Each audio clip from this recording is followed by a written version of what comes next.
2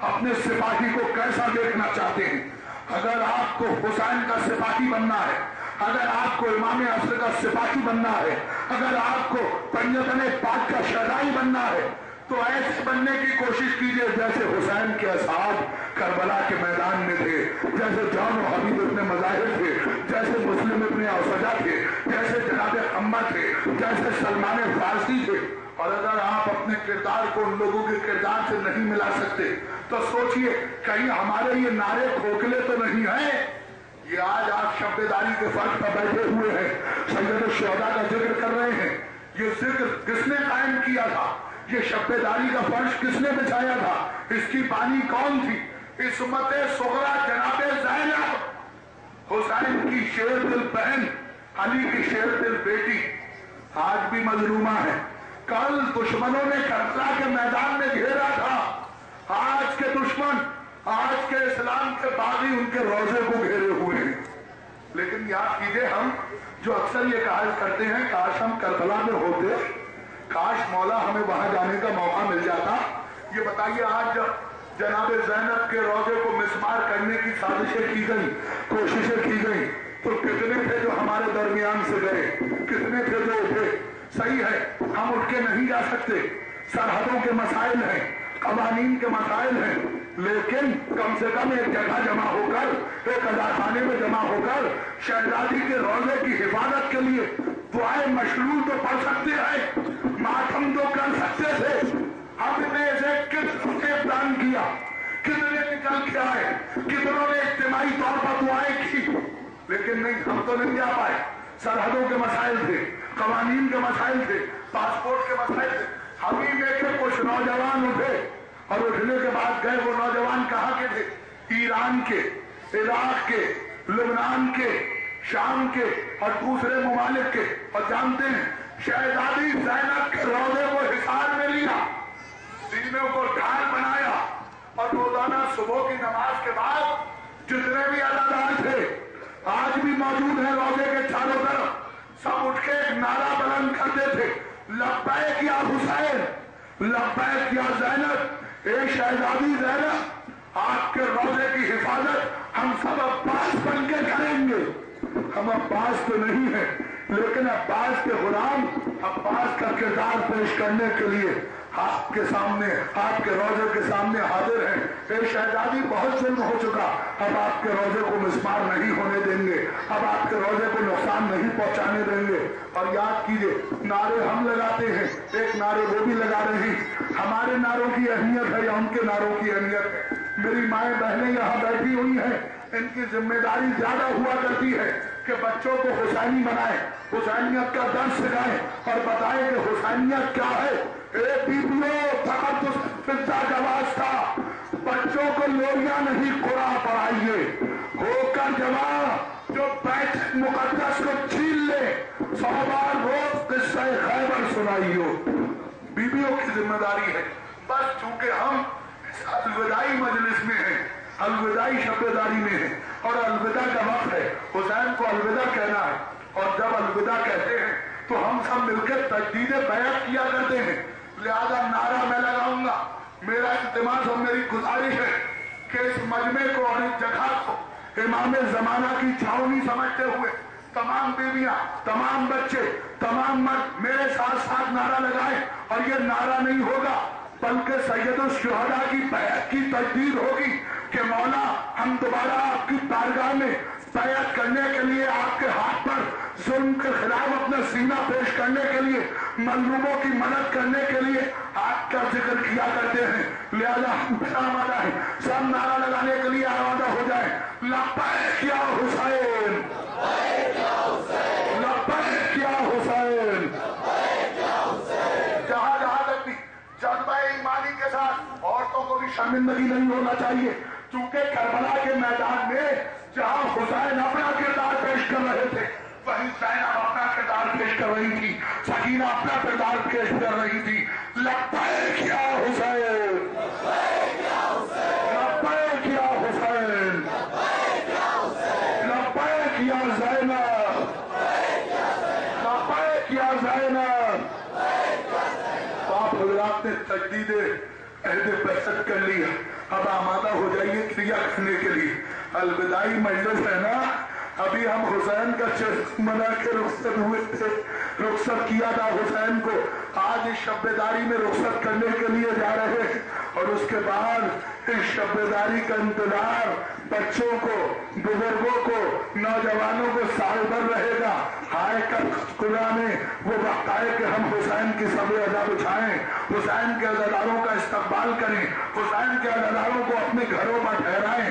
تو آئیے شام سے رخصت کیجیے کہ جیسے ام لیلا نے علی اکبر کو رخصت کیا تھا, ام فروا نے قاسم کو رخصت کیا تھا, زینب حسین کو رخصت کر رہی تھی. آج بھی ہمارا آقا صدا خانے سے جا رہا ہے, رخصت ہو رہا ہے. اے حسین, اے امام مظلوم کربلا, اے بی بی زہرا, ہم عزاداروں کا پرسہ قبول کر لو. ہم یہاں شہیدوں کا پرسہ دینے آئے ہیں, یتیموں کا پرسہ دینے آئے ہیں, ہم تمام اسیروں کا پرسہ دینے آئے ہیں. حسین کا پرسہ امام عصر کی بارگاہ میں, امام عصر بی بی زہرا پرسہ قبول کیجئے. ہم تمام عزاداروں کی طرف سے پرسہ دے رہے ہیں. ارے شبیہ پیغمبر علی اکبر کا پرسہ, قاسم کی لاش کے ٹکڑوں کا پرسہ, عباس کے کٹے ہوئے بازوؤں کا پرسہ, تو محمد کے نازنی جسموں کا پرسہ, سکینہ کے رخساروں کا پرسہ, ارے سب کا پرسہ دیجئے. اور میرے نوجوان آمادہ ہو جائیں, مائیں بہنیں آمادہ ہو جائیں. ابھی ہماریوں کا جلوس آئے گا. آپ جانتے ہیں جب چیلم کے دن کربلا میں اسیروں کا لٹا ہوا قافلہ دوبارہ پہنچا تھا, اور زینب نے اپنے بھیا کے قبر مطہر کو دیکھا تو زینب برداشت نہ کر سکی, ہماری سے گر گئی. ہائے اونٹ کی بلکتی دیکھیے, زینب کی نقاہت و کمزوری دیکھیے. اونٹ پر سے گری اور گرنے کے بعد کوہنیوں کے بل چلتی ہوئی اپنے بھیا کی قبر کے تعویذ سے لپٹ گئی, ماتم کرنا شروع کیا. اے میرے بھیا, تمہیں کیا پتا تمہاری شہادت کے بعد سکینہ کو کیسے تماچے لگائے گئے. اے میرے بھیا, تمہیں کیا پتا کہ تمہاری شہادت کے بعد کس طرح سے خیمے جلا دیے گئے. ایک ایک کا پرسہ حسین کی قبر بچا کے پیش کیا. ابھی ہماریوں کا جلوس آئے گا. آپ کو یاد دلاتا ہے یہ ہماریوں کا جلوس, یہ ہماریوں کا جلوس. ایک تو وہ تھا جو کربلا سے شام گیا تھا کہ جب ہماریوں کے اوپر محملیں نہیں تھی, لیکن جب دوبارہ بیویاں مدینے گئی ہیں کربلا ہوتی ہوئی تو اونٹوں کے اوپر سیاہ ہماریاں لگائی گئی تھی. یزید نے 500 سپاہی ساتھ میں بیٹھے تھے. زینب مدینے کے قریب پہنچی اور پہنچنے کے بعد سید سجاد سے کہا, سید سجاد تھوڑی دیر کے لیے قافلے کو روک دو, بس مسائب کے لیے آمادہ ہو جائیے, 2-3 منٹ مسائب پڑھوں گا, اس کے بعد آپ کو ہماریوں کی زیارت کرنا ہوگی. سنی, ایک مرتبہ بشیر نے ہاتھ میں علم لیا اور لینے کے بعد سب سے پہلے روضہ رسول پر پہنچا, اور جانے کے بعد نوحہ پڑھتا ہوا چلا. بشیر, مائیں بہنیں سنیں, سب کی گودیوں میں ان کے بچے ہیں, ماں بہنوں کے سامنے اور والدین کے سامنے بچے بیٹھے ہوئے ہیں. اے میری قوم کی ماں بہنوں, تمہارے بچے ام البنین کی خیرات, آج ام البنین کے بچوں کا ماتم کرنا ہے. یاد کیجئے, آج 1400 سال کے بعد میں کربلا کے مصائب پڑھ رہا ہوں, آپ کی آنکھیں چھلک رہی ہیں, لیکن جب زینب مدینے پہنچی ہوگی, تمام بیویوں کو جمع کیا ہوگا, زینب نے بتایا ہوگا حسین ایسے مارے گئے, ارے میرا علی اکبر ایسے قتل کیا گیا, قاسم کی لاش کے ٹکڑے صندوق سے آئے, تو بیویوں کا کیا غم ہوا ہوگا. اور یاد رکھو, بی بی زہرا کہتی ہیں جب کربلا کے مصائب ہوا کرے, میرے حسین کے مصائب ہوا کرے, تو ایسے رویا کرو جیسے کوئی ماں اپنے جوان بیٹے پر کریا کرتی ہے. یہی کہیں بی بی زہرا بھی ہوں گی, ساتھ میں سکینہ بھی ہوگی, ساتھ میں جناب سے زینب بھی ہوں گی, اور بی بی ایک جگہ پر رکتی نہیں, ایک عزادار کے پاس, کبھی دوسرے عزادار کے پاس, کبھی کسی کے پاس. میرے حسین کے رونے والے رومال لے کے آ گئی, رو رو, ارے گریا کا حسین پر آنسو بہا. بشیر ایک مرتبہ روضہ رسول پر پہنچا, مرثیہ پڑھنا شروع کیا. مدینے والوں, مدینہ رہنے کے قابل نہ رہا, لوگ اکٹھے ہونے لگے. جلوس کی شکل میں بشیر آگے بڑھا, محلہ بنی ہاشم میں پہنچا.